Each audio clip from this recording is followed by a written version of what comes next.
3-step process for managing the RERA pressure for builders. हाय, मेरा नाम है अभिनव भारद्वाज और मैं चेयर करता हूं proud to build construction community को। और proud to build construction community में मैं एक एडवांस वर्कशॉप करता बूट कैंप ऑर्गेनाइज करता हूं जिसका नाम है बेस बूट कैंप। उस बेस बूट कैंप में I met with one of the developer who is from Mumbai, और नाम तो रिवील नहीं करूंगा मैं आपको, but he was really in pain. He said, Abhinav मेरे पास में कॉन्ट्रैक्टर्स है, टीम है, मेरे इंजीनियर्स भी हैं लुक फॉरवर्ड करने के लिए, but you know what is my situation. सब लोगों को उनकी सैलरी मिल जाती है, पेमेंट मिल जाती है, वो आकर के मुझे अपने एक्सक्यूज दे देते हैं और मेरे पीछे लग जाता है रेरा। रेरा के साथ मेरा सरदर्द हुआ रहता है, एंड बिकॉज ऑफ दैट जो मेरे को स्पेंड करना है कस्टमर एक्सपीरियंस पे टाइम, वो तो मैं स्पेंड ही नहीं कर पा रहा हूं। And he was so pressurised in the situation, कैसे मैं इस चीज से बाहर निकलूं, because I am literally stucked in the situation जहां रेरा मेरे पीछे है और सब लोगों को अपना पेमेंट मिल जाता है और मैं कहीं फंसा हुआ सा फील करता हूं। और अगर आप एक डेवलपर हैं और ऐसा फील करते हैं तो first of all you are not alone. और आज इस वीडियो में इसी प्रॉब्लम का सॉल्यूशन हम करने वाले हैं। And when I shared this solution with him, he said now this is a very easy solution जो मैं अभी जाते ही इंप्लीमेंट करूंगा। And when I met him he said yes, it has solved his problem up to certain extent. Let's see what they are. The first step of this process of managing the RERA pressure is to actually see what is the pressure that you are having with the RERA and how you can see it. आप उसके लिए schedule को manage करेंगे। Schedule को जब आप manage करते हैं तो शेड्यूल मैनेज करने के लिए टिपिकली लोग एक्सेल के अंदर मैनेज करते हैं। आई एम नॉट सेइंग आप एक्सेल में मत यूज करो, but you understand the context what I am bringing into the picture. Then you can decide whether you want to use MSP, Excel or the Primavera or any other advanced software. आप जो भी use करो उसमें इस fundamental को आपको imbibe करना पड़ेगा। अभी फंडामेंटल क्या है? जो रेरा की हमारी रिक्वायरमेंट है उनके कुछ माइलस्टोन्स हैं, उनके माइलस्टोन्स को आप कनेक्ट करोगे कंस्ट्रक्शन की प्रोग्रेस से। यानी कि अगर आपकी प्रोग्रेस डिले हो रही है तो आपके माइलस्टोन्स की डेट भी आगे चली जानी चाहिए, राइट? इन माइलस्टोन्स की डेट भी आगे चली जानी चाहिए। यानी जब आप रिव्यू करोगे शेड्यूल्स को यूजिंग गूगल शीट या एक्सेल या एमएसपी या प्राइमावेरा, आपके माइलस्टोन्स यहां थे तो वो आपको दिखने चाहिए आगे शिफ्ट हो गए हैं अगर हो रहे हैं तो। Now this is first part of the solution. The second part of solution is little deeper. We are not creating chaos in our life by seeing it has got delayed, और फिर प्रेशर बढ़ जाता है और फिर सब वही लगता है कि सारी दुनिया हमारे पीछे, रेरा हमारे पीछे, और सब चले जाते हैं। The key trick here is about the buffer.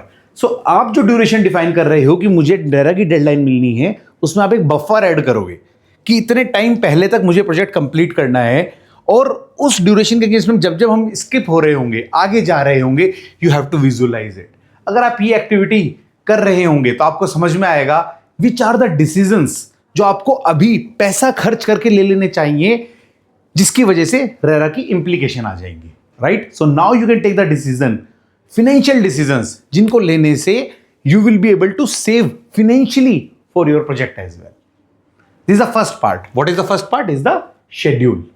अब जब आप ये शेड्यूल बना रहे होते हो तो इस शेड्यूल से क्या हुआ? You are able to see progress and you have a question for you. Now the second step is, इस शेड्यूल के लिए हमको सेट करनी पड़ेगी अकाउंटेबिलिटी। अब अकाउंटेबिलिटी से मेरा मतलब क्या है? तो अकाउंटेबिलिटी पे जाने से पहले मैं यहां पे अकाउंटेबिलिटी हम सेट करेंगे ट्रांसपेरेंट रिपोर्टिंग से, राइट? ट्रांसपेरेंट रिपोर्टिंग से। अब जब हम बात कर रहे हैं इसकी शेड्यूलिंग की, तो शेड्यूल में एक इंपॉर्टेंट चीज क्या है? मैं रिपोर्टिंग पर आता हूं, पहले एक बार वापस से उस पर चलते हैं। शेड्यूलिंग में एक इंपॉर्टेंट जो मैकेनिज्म है शेड्यूलिंग का, राइट? तो let me reconcile where I was talking about the schedule and then taking it to the transparent reporting. और शेड्यूल में मैं आपको ये शेयर कर रहा था कि it is not about the MSP schedule and the buffer, but it is about the detailed planning.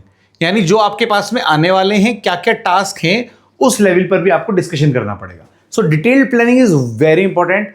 I think there are certain companies who do a complete detailed planning for the complete project which gives you a blueprint कैसे आप काम करोगे. ठीक है, और उसमें क्या होना चाहिए? Buffer with the schedule, and this is the MSP schedule I am talking about it. Now coming back to the reporting, the transparent reporting के लिए मैं फिर वही एक easily freely available tool बोलूंगा, that is WhatsApp. आप WhatsApp के ऊपर में DPR मंगवा सकते हो, daily progress report, and make sure you are seeing कहां पर ये हमारा स्किप हो रहा है. DPR ये WPR इंडस्ट्री की रिनाउंड टर्म है, daily progress report, weekly progress report, and you will be able to see कहां पर हम स्किप हो रहे हैं. तो जब आप रिव्यू करेंगे, you will be able to see कौन वो आदमी है जो उसके लिए रेस्पॉन्सिबल है, इसको आपने अकाउंटेबल बनाया हुआ है, एंड कितना वो स्किप हो गया है. Now this is very simple. अभी कॉम्प्लेक्स लग रहा होगा. शेड्यूल बन गया, शेड्यूल में एक्टिविटीज लिखी हुई हैं, जब वो आगे शिफ्ट होती हैं तो डिले होता है. जो एक्टिविटी शिफ्ट हो रही है उसके लिए कोई रेस्पॉन्सिबल पर्सन असाइंड है, राइट. आप उस रेस्पॉन्सिबल पर्सन को ही आप बोलोगे कि ट्रैक करे, कैचअप करे, ताकि वो एक्टिविटी आगे मीट हो जाए. And how you are learning about it? Via the DPR and WPR. Now this transparent reporting why on WhatsApp? Because आपके देखने से कुछ नहीं होगा, देखना पड़ेगा टीम को, जो अपने एफर्ट्स लगा के इसको कैचअप करेगी. दोबारा रिपीट कर रहा हूं, आपके देखने से कुछ नहीं होगा, टीम को देखना पड़ेगा, जो अपने एफर्ट्स लगा के इसको स्ट्रीमलाइन करेगी. आपके देखने से कुछ नहीं होगा, टीम को देखना पड़ेगा. तो उसके लिए हमें कॉमन कम्युनिकेशन और ट्रांसपेरेंट ओपन प्लेटफॉर्म चाहिए जहां पर ये रिपोर्ट डेली आए. नाउ यहां तक हमने रेरा की चीजों को डाला, उनको शेड्यूल करा, उसके बाद में हमने उनकी रिपोर्टिंग एस्टेब्लिश करी. Now it will take us to the third important step, that is to have the RERA compliance checklist. RERA compliance checklist. अब ये स्पेसिफिकली रेरा के लिए है, और इसके साथ में, चेकलिस्ट के साथ में एक होता है ऑडिट. तो रेरा की जितनी भी रिक्वायरमेंट्स थी, they have come up with all the requirements, they have written it down. ये सारे काम हमें करने हैं, and against this checklist of compliance they have introduced an audit at certain frequency. और जब वो फ्रीक्वेंसी पे ऑडिट होकर के आता था, the developer starts getting the report कि कहां पर हमारा शॉर्टफॉल हो रहा है, और उस शॉर्टफॉल के लिए you can ask someone to address it. अब जैसे ही आप कंप्लायंस चेकलिस्ट ऑडिट के साथ इंस्टॉल करते हैं, रेरा की कंप्लायंस शुरू हो जाती है कंप्लाई हो जानी. और रेरा की कंप्लायंस करना is not an option, it is a requirement. It is a requirement. क्योंकि आप अगर ये सोच रहे हैं कि मेरे ऊपर प्रेशर है, प्रेशर नहीं है, इट इज इसेंशियल. वरना आप कैसे इंश्योर करोगे जो एंड में चाहिए आपको? एंड में केवल आपको गैप्स दिखाई देंगे. So you have to initially identify what are my checklist, what are the things I have to do, and you have to do a continuous audit. Let me repeat this 3-step simple framework for you. Number 1, start doing the scheduling. In the schedule, 3 things are important. Number 1 is to have a connectivity and ensure that you are able to see मेरा milestone कहाँ skip हो रहा है. Number 2, keep a buffer कि milestone जहाँ भी skip हो रहा है वो required milestone से पहले ही हो. You have a sufficient buffer. Number 3, जो आपकी एक्टिविटीज हैं वो डिटेल लेवल पे प्लानिंग हो. ऐसा ना हो कि हमें X एक्टिविटी करनी है, बस उसी को आप ट्रैक कर रहे हो. It has to be have a detailed planning. Number second of this step of this process is transparent reporting. Create a centralized system जहां पर इसकी रिपोर्ट पब्लिश हो रही हो. इस रिपोर्ट का आप DPR या WPR कुछ भी पब्लिश कर सकते हैं जो आपकी टीम देखे, and there able to see कहां पर गैप है. The last one is the RERA compliance checklist. Create all the compliances that you know you have learned and start doing the audit. Make someone responsible for doing the audit. और जो shortfall आते हैं उनके लिए आप किसी को catch up करने के लगाइए. With this simple steps, RERA is no more a pressure.